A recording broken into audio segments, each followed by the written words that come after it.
Good afternoon. My name is Zandon and Bray. I live in southwestern Colorado. I'm a third generation cattle rancher. I'm out this afternoon just checking on a group of cows that we've got. We are in the middle of calving right now. Today is March 24th. We had our first calf on March 5th. So the oldest calves that you're seeing out here are about 2.5 weeks old. This group of cows is about halfway done calving. I'm just out here walking through them, making sure all the calves look good, making sure there's no issues. Try to check them at least once a day, sometimes twice. Was out here this morning feeding them, got a chance to look at them, and then had a few moments to come out this afternoon and check on them. You can see these cows are good mamas. They like to protect their calves. They see me walking out here and they're not scared of me, but they go gather up their calves and try to get away from me. They're not running, but they do try to protect their calves. To give you an idea of where we're at, those mountains you see in the far distance are in Utah. Moab, Utah is just on the other side of those mountains. I'm currently sitting probably 30 miles from the Utah border. My name is Becca Edlund and I'm on staff with the Colorado Farm Bureau. I am joined here by two of my favorite people. This is Sara and Zandon Bray of Bray Ranches. They live in Montrose, Colorado, and well, not really, but they live in Redvale, Colorado. I'm going to let them introduce themselves and tell you a little bit about where they're at and what they do. Hi, I'm Sara Bray. I'm Zandon Bray, and I'm a third generation cattle rancher. We live in Montrose County, but we are actually 75 miles from Montrose, to the west of Montrose. Montrose is the closest town of any size that we frequent. It's the only Walmart, the closest Walmart we go to. We are 35 miles from the Utah border, essentially halfway between Grand Junction and Cortez, and halfway between Moab, Utah and Telluride. So we've got mountains to the east of us and Red Rock canyons to the west of us. And it's a very beautiful area of the state. It's a very remote area of the state. But that's where our family ranch is. Awesome. So Zandon, you said you guys live on a third generation cattle ranch. Can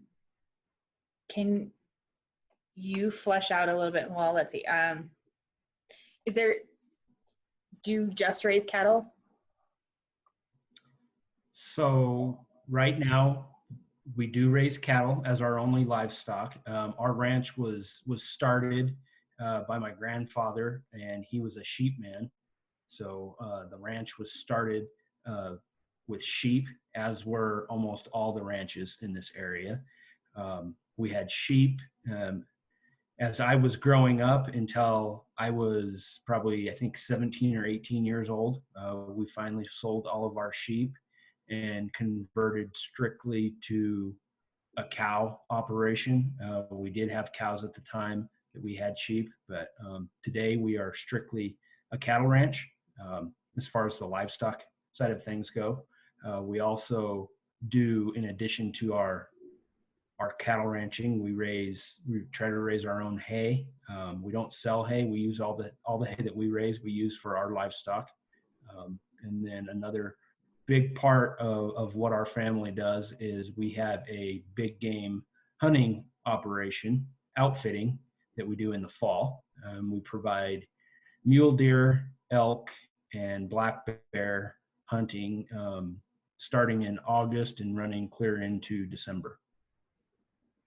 And then I also teach school. I'm an elementary first grade teacher. And I think you might find as you're listening to other interviews that most ranchers have someone in the family working outside the ranch just to help make ends meet. I'm fortunate that I get to help make ends meet, but I also get to do something I love. So I teach young ones and then also help on the ranch and help during the hunting seasons in the fall. Awesome. And you guys, Zandon, you were talking about your family. Are you currently ranching with family members? We are. So on the ranch today is my dad, and then I've got two brothers that also live on the ranch that work full time on the ranch. So the ranch has 4 separate families that are living on the ranch and that work on the ranch. Awesome. And you guys have kids. Can you ages? We do. Our oldest her name is Kieran, and she's 14, getting ready to be a high schooler next year. Possible. And then we have, it is impossible, happens very fast. And then our son Cole is 10, and he is going to be in 6th grade, so he'll be a middle schooler next year.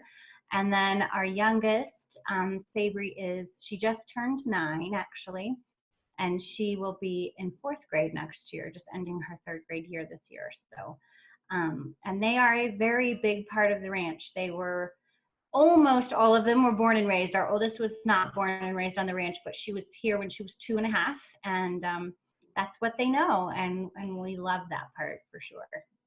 What does that look like for them to be on the ranch? Do they help with chores or? Definitely. You know, we move all of our cattle on horseback. We don't use 4-wheelers. And so our kids were riding horses on their own at the age of 3. That was about the time we knew they could ride alone, and we could all move cattle together. So they definitely know how to work with cows and around cows. They know how to be in the corral and push cows, we call it, when we need them to move through, you know, the alley or the head gates. But they also go with Zandon a lot and do different things. They can, Cole's getting pretty good at fixing fence, and they will feed the cattle in the wintertime when there's not pasture. We have to feed them with hay, and they help with that. And really almost any little chore that we have. In fact, tomorrow we have to burn some fields, and they'll be helping with that. So What does that look like? All the time. I mean, we know that your area has The been really fields? dry. So what does it look like to burn a field? Yeah. Mm-hmm. So in 2018, we had a record-setting drought, which was extremely devastating to everyone around this area. Last year, in 2019, we got to experience one of the wettest winters and wettest springs that we have ever had. So we had a lot of moisture, which in turn produced a lot of grass and an overwhelming amount of weeds. And so we have a field that we put a new center pivot sprinkler on last year. Was the first year we got to use that, and it was overrun with weeds, and our cattle and the wildlife don't graze those weeds, and so now those weeds are choking out anything that's beneficial in the field to grow. So tomorrow we're going to go out and burn those weeds with the hope that the grass underneath will grow. Spent the afternoon today putting up fire breaks and making sure we have equipment out there that will help us with just managing burning the weeds on that field. But it's a pretty big area. The field is nearly 100 acres, and some of these weeds are 4 or 5 feet tall. So it's going to be quite an experience, but it's something that definitely is going to be beneficial once we get the project done. So it's definitely something we pay close attention to the weather. We've been watching it all week, like what day is going to be the calmest day, so there's not wind that could potentially spread the fire beyond where we want it to go. like Zandon said, he created some fire breaks with the tractor by just tilling up some of the land a little bit, so that if the fire goes beyond the point we want it to, it'll hit dirt and that'll smother itself out. And then we'll be right there to stomp out any stray flames and that kind of thing that we don't want. How many of you will be out working the fire? Well, there'll be 5 in our family, Mhm. and I've asked my brother and my dad to, if they want to, they can come out. So there'll probably be 5 to 7 of us out there.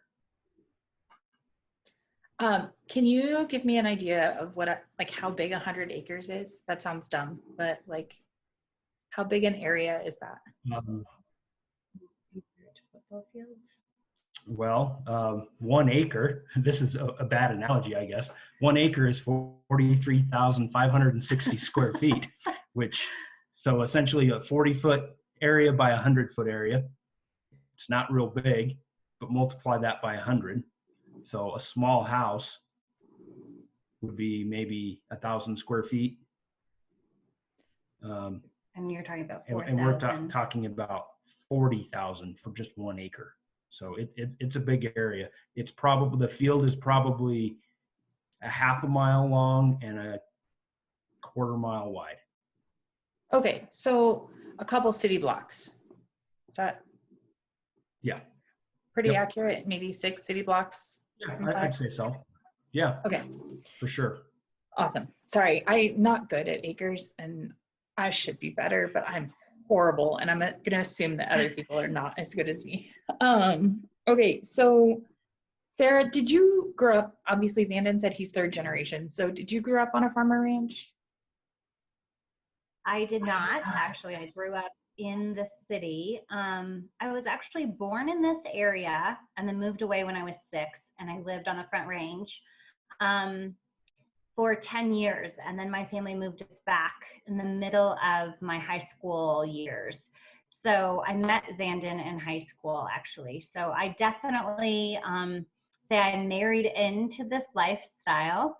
It was not something I knew much about, and I certainly didn't understand how much work it is and what goes into it. But we've now been back working full time on the ranch for 11 years, actually, this month, and I love it now. It's definitely part of my life and something I'm very passionate about, and definitely passionate about keeping it for the future for our children if they want it. That's something that I want them to have that opportunity too. So, because I didn't have that. So you talked about burning a field. You talked about today going out with the tractor and tilling ground to create fire breaks. What are some other typical things that you would do in a day on the ranch right now? Okay. Right now, in the spring, we are right in the middle of our calving season for our cows. So we had our first calf on March 5th, so right at about a month ago. And so we go out every morning, and all the cows that we currently have right now are mature, older cows. So they've been through this before. We don't have any first-time calvers, so that's a benefit as far as our workload. We have to spend a lot of time with the first-time calvers. We don't have any of those this year, so go out in the morning and check those cows. We're feeding those cows right now. We feed them hay, about 25 pounds of hay per day per cow. So that takes a couple hours in the morning doing that kind of stuff. And then springtime also brings a lot of new farming that we're doing. If we have fields that we need to plant seeds in, we're busy getting our fields prepared for that. We've been plowing, disking, and going to be planting seeds hopefully within the next week. So just waiting for some warmer weather. We've had a fairly mild winter, but any day now we're going to get some warm weather, which is going to create some water for us to irrigate with. All of our irrigation water, it comes 100% from snow melt. So when the snow starts melting is when our irrigation season starts.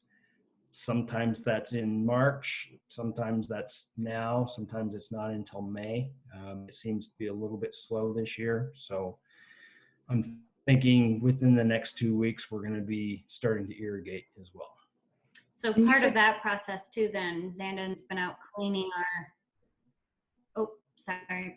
cleaning our ditches so that when the snow melts, the water has a place to go directly, so that we can direct where the water goes. And he's fixing what's called a head box, which is where you can control the amount of water that goes to certain places, and you can control where it goes. So if you share water with someone, that's where you would split water up in ditches and things like that. And so when he's talking about irrigating, that's using that water in the ditch to water the fields. And like you said, if we're planting, we use it for our sprinkler systems. So it's a pretty important, very busy part of this time of year. And you said, Zandon, that you guys did a center pivot, so that's part of your irrigation system, right? It's what creates the giant circles that you see from an airplane. So yeah, that's the giant circle sprinklers. In our area, there are not very many of those.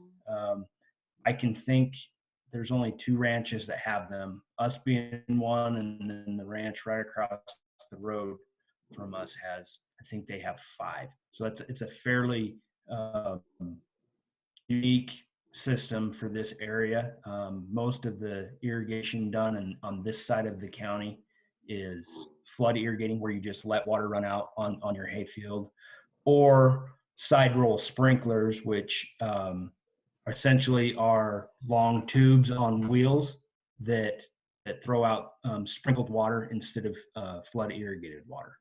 But the center pivot it's a really nice way to cover a lot of ground with good adequate moisture.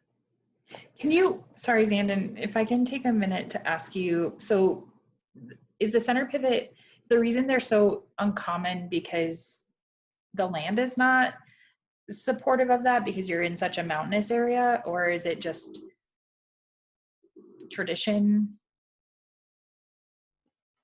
I think a lot of it is both, really. There is a lot of area where we're at that would not be conducive to a center pivot. Rolling hills, those kind of sprinklers can handle some rolling hills, but it needs to make it worth it. It needs to have a fairly big area to cover. And again, a lot of it would also be tradition. Center pivot sprinklers are extremely expensive, and so to put in a sprinkler system like we did, it takes a lot of commitment to know that it's worth it. And I think the cost of it is prohibitive in a lot of issues, a lot of situations. And very much water And our water, we don't have great water. We never know what we're going to have because we rely on snow melt.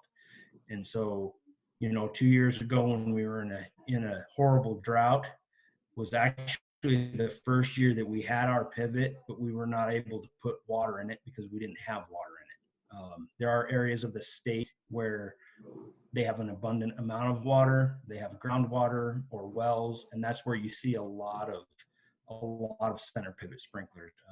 This area of the state just does not have that kind of water. So you said something that I think is worth mentioning. All of your water comes from snowmelt. So Colorado being a headwater state, that's like a perfect example. You're at the top of the headwater too. So if there's no snowmelt to melt, you don't even get the beginning of that. So a center pivot sounds like is most efficient. The side roll and then flood from there. Is that correct? At least I'm certain that it's circumstantial a little bit. Like there are probably areas where flood irrigation is the most efficient way to do that. Yeah, from from a water resource perspective, sprinklers, you can manage your water a lot better with sprinklers. Flood irrigation is extremely beneficial for a lot of other reasons. You know, sprinkler irrigation promotes great soil health, because it really charges the ground with water. Another big benefit that we see on our ranch with flood irrigation is we have a lot of prairie dogs out here. And on the fields that we can flood irrigate, they do not survive on those flood irrigated fields. But on a sprinkler irrigated field, the prairie dogs just thrive because they're not flooded out. And so there's benefit to both. A center pivot is, once you get it up and running, it runs on its own. So there's very little labor involved with it. When I'm not dealing with the center pivot sprinkler, I'm spending all of my time irrigating. And flood irrigating it takes all of my hours during the irrigation time. All right, so what is something a typical consumer would not know about what you do?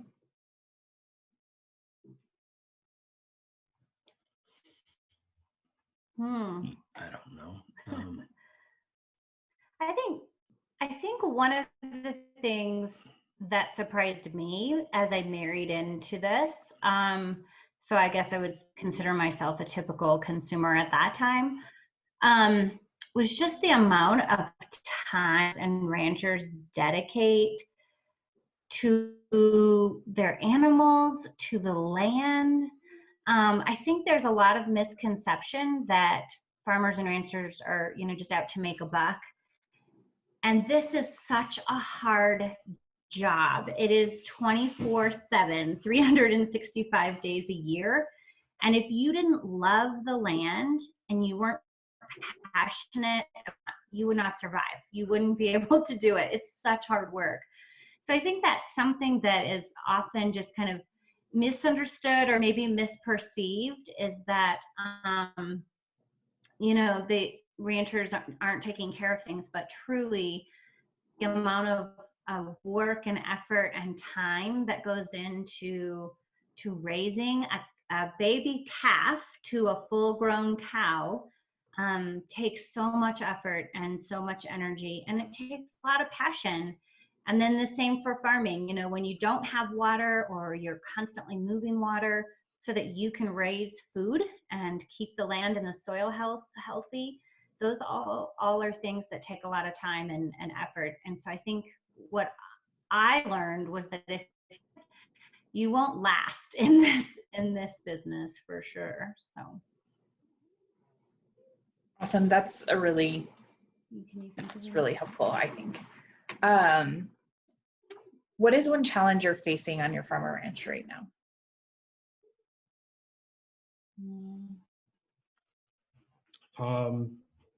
One thing that is always a challenge is the weather, for sure. You just never know what we're going to get from year to year. This year is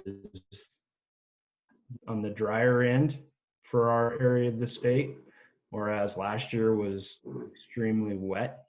The year before was devastating as far as record-breaking drought. So the weather is something that you worry about, but you can do absolutely nothing about it. You can try to manage your livestock and your crops based on what you think you might have, but really have no control over the weather.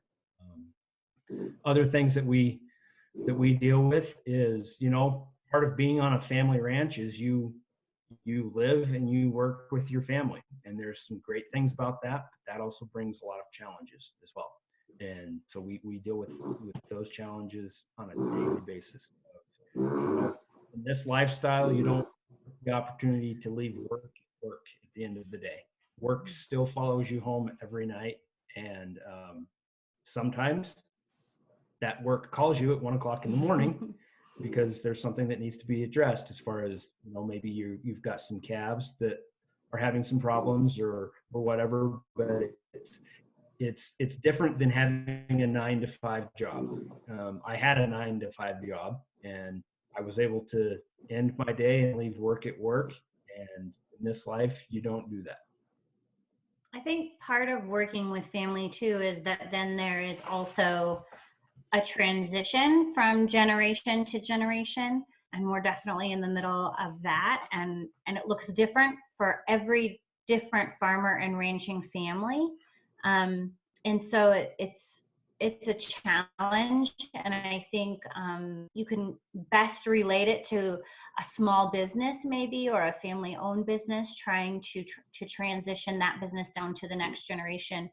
And there's just a lot involved in that. But then when you add in the different opinions or the different passions and different family dynamics to that, as you're trying to transition land and animals and everything involved in that, it can be a challenge for sure. And it's something that needs to be pretty thoroughly talked about and discussed, and a plan in place is the most beneficial way to do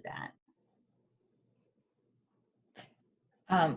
Living and working and eating and sleeping in the same space with my family right now, and there's only 3 of us, is real stressful. So doing it 365 days a year sounds hard.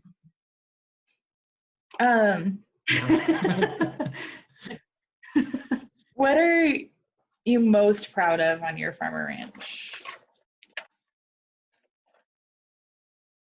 I think probably the one thing I'm most proud of is knowing what it was like to grow up on this ranch, and then giving my kids that same opportunity. We talk about all the challenges, but it's a great place to grow up, and it's a great place to have kids. And for me, again, I would absolutely echo what Zandon just said. That's one of the things I'm most proud of. But marrying into the ranching, so not growing up with it, not understanding at first what's involved in that, I'm just incredibly proud to watch my husband be such a good steward of the land and the animals. And, he works so hard every day, and the work is never done. It doesn't matter how many things you have on your to-do list. It just kind of grows. It's like a Mary Poppins bag or something. But, and every day he still gets up and goes and does it and works really hard at it, and he cares about it. And I think until you see that and you live it and you're a part of it, because that means too that we sacrifice at our house sometimes. Like I joke with him that, it's single mom day or single mom week, depending on what's going on. And so it's something that, again, it takes some getting used to, but that I'm very proud of and very proud to be a part of.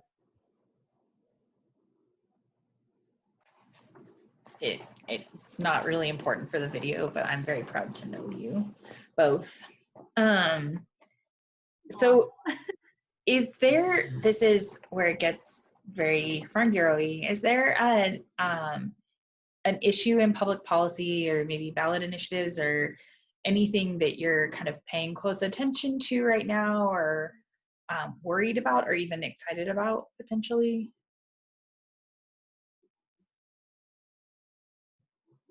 The one that comes to mind for me is issue. It's a very scary issue. Sorry, Zandon, can you say that again? There's a lot of different opinions on.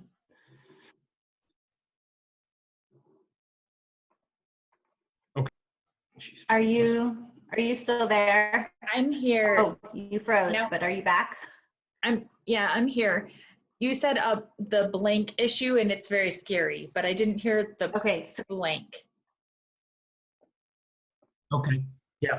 The wolf issue with the possible reintroduction of wolves into the state of Colorado is something that poses a lot of challenges, not only to us, but to everyone in the state. As livestock producers, we know that a wolf is an apex predator. And it's very scary to think that possibly those kind of animals would be purposely put into an area full of livestock and wildlife, where we make our living raising those livestock and benefiting from the resources that the wildlife bring us. And it's extremely scary to think that a predator like that would be brought into the state, and there's a lot of unknowns on how that would be managed if that were to happen. And so that's something that's very concerning. And I don't know if it's because I'm an educator, so I love the details, but when I kind of looked at it too and I tried to put myself in the perspective of someone who isn't raising livestock and doesn't understand that perspective, looking at the scientific studies done by the wildlife experts, so we're talking like the Division of Wildlife, the Colorado Division of Wildlife, and the Fish and Game, the U.S. Fish and Game, have both done studies to see if Colorado is a good environment for the wolf.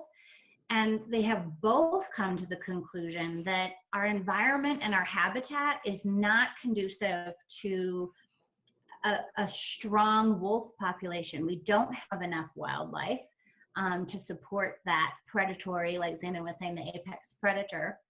So then what does that mean? What will they be eating? Where will they be going to be looking for food when that source is so low? So I feel like at home in my heart, I hate the thought of those baby calves that might lose their lives to a predator, because we have predators already here. We know what that's like. But then thinking in general of our ecosystem in Colorado just being totally devastated, and in the end looking back and saying, wow, the wolf isn't even thriving now. It just all the way around just doesn't seem like a very positive solution here in Colorado anyway.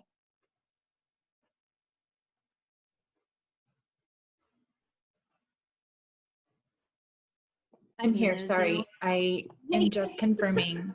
I turned mine off so that maybe the bandwidth would support us a little better. So it's helpful for me as a city dweller to note that, to think about that differently. So thank you.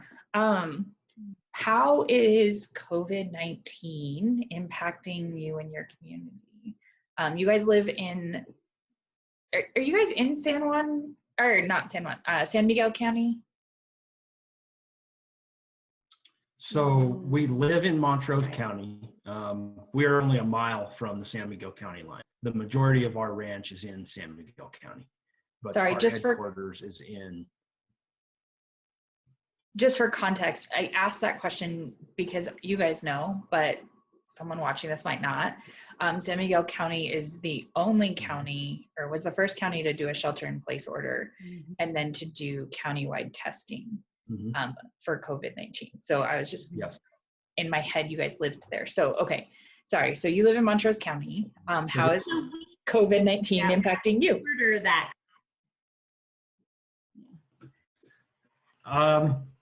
As far as for me in my daily routine, it hasn't affected me a whole lot.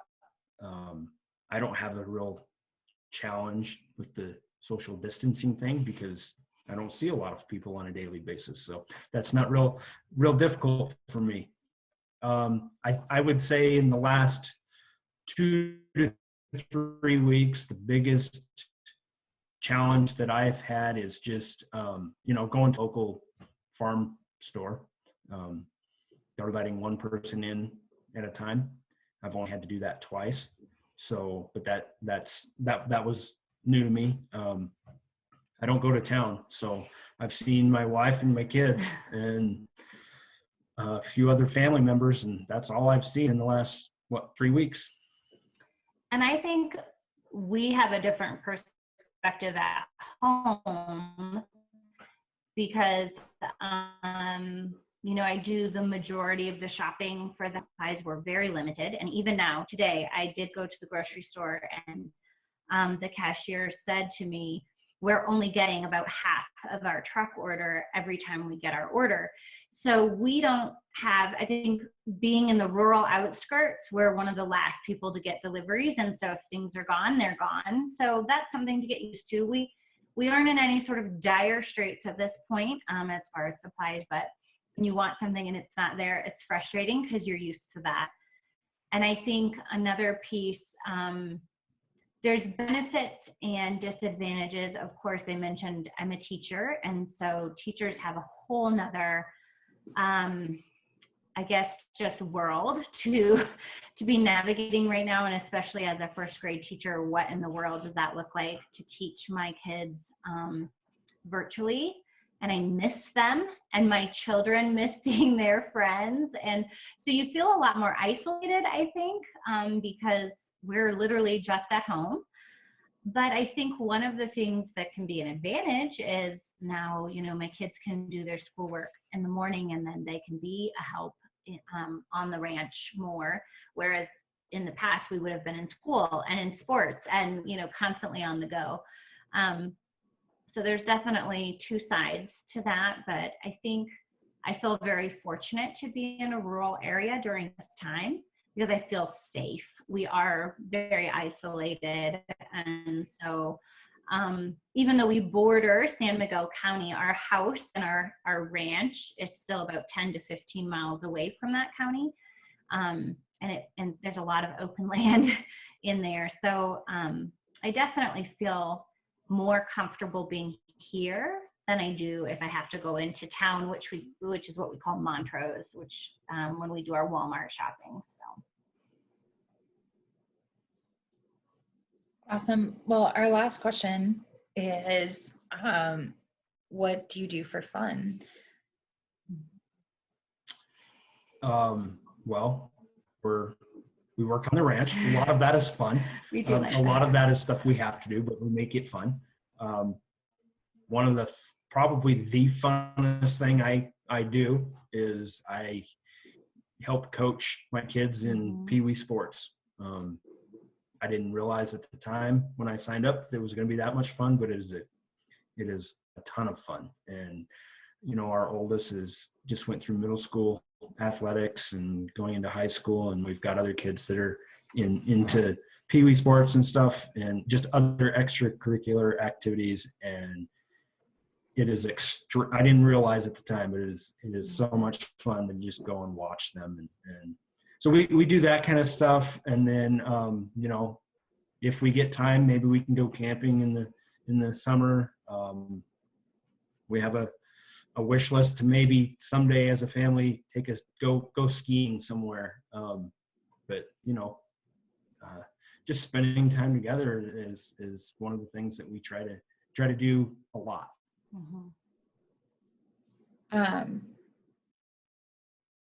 Do you have any last things that you want to give to a senior field studies student who might have come to your farmer ranch? I do. I would say one of the things, and I would have told a field study student, is if you're not sure, or if you're hearing something that sounds very alarming, like in the media or with friends or maybe even your parents, as far as where their food comes from or something like that, ask someone who knows, because oftentimes things get misconstrued through the pipeline and through the process. And so I would definitely say, don't be afraid to do your own research on something that you might be concerned about or that you might have heard about. And part of that should be talking to the source, talking to the people who are actually raising food. And I think that goes for any industry. If you're worried about it, talk to the people who are actually in it. And so find that person that you trust. I think that's why this program is so good, because students realize that we're all just human and we're raising families, and we also want to be safe. And so they have a resource to go to. So I would just say constantly be looking for that source that's that is going to be honest with you about what's going on with their food. Yeah. And I would say just, you know, based on our location, we're very remote, we're very, very rural, but that doesn't mean we're disconnected from the world. I mean, we all have smartphones. We all have internet most of the time. So we don't watch black and white TV. We don't watch a lot of TV, but we have all the amenities of people living in the city. We just happen to have great sunrises and great sunsets to go with it. So. Well, I'm going to turn the recording off, but thank you guys for spending time with me this evening after your kids went to bed. Thanks, Becca.